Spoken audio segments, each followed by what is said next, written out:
বাংলাদেশ প্রায় 113 billion dollar ঋণ, 1.25 লক্ষ কোটি টাকা প্রতিটা মানুষের মাথার উপরে ঋণের বোঝা। এই ঋণ, বৈদেশিক ঋণ পরিশোধ করার জন্য তাদের সুদের টাকা দিতে হয়। এই টাকা দেওয়ার জন্য সরকার এখন ট্যাক্স চাপিয়ে দিচ্ছে, ট্যাক্স বাড়াচ্ছে। আজ কুষ্টিয়ায় হাজার হাজার মানুষের উপস্থিতিতে হিজবুত তৌহিদের উদ্যোগে এক বিশাল আলোচনা ও কর্মী সম্মেলনের আয়োজন করা হয়।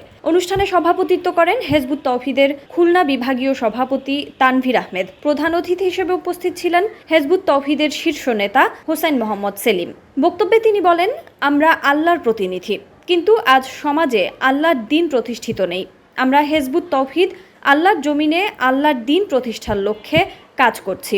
মানব জীবনের সর্বস্তরে আল্লাহর দ্বীন প্রতিষ্ঠিত হলে দুনিয়ায় শান্তি এবং আখিরাতে মুক্তি অর্জন সম্ভব। তিনি আরও বলেন, বর্তমান সময়ে কিছু নামধারী আলেম হিজবুত তৌহিদের বিরুদ্ধে মিথ্যা তথ্য ছড়িয়ে অপপ্রচার চালাচ্ছেন।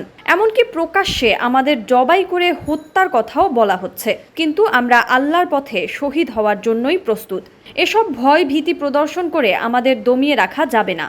এছাড়াও অনুষ্ঠানে উপস্থিত ছিলেন বরিশাল বিভাগীয় সভাপতি মোহাম্মদ শফিকুল আলম উকবা, রাজশাহী বিভাগীয় সভাপতি মোহাম্মদ শাহারুল ইসলাম, খুলনা আঞ্চলিক সভাপতি মোহাম্মদ শামসুজ্জামান মিলন, কুষ্টিয়া আঞ্চলিক সভাপতি মোহাম্মদ জোসেবুদ্দিন, কুষ্টিয়া জেলা সভাপতি মোহাম্মদ আক্কাস আলী, যুগ্ম সাধারণ সম্পাদক রুফায়দাহ পন্নী, খুলনা বিভাগীয় নারী সম্পাদক মোসাম্মদ জেরিন সায়ারা সহ বিভিন্ন পর্যায়ের নেতৃবৃন্দ।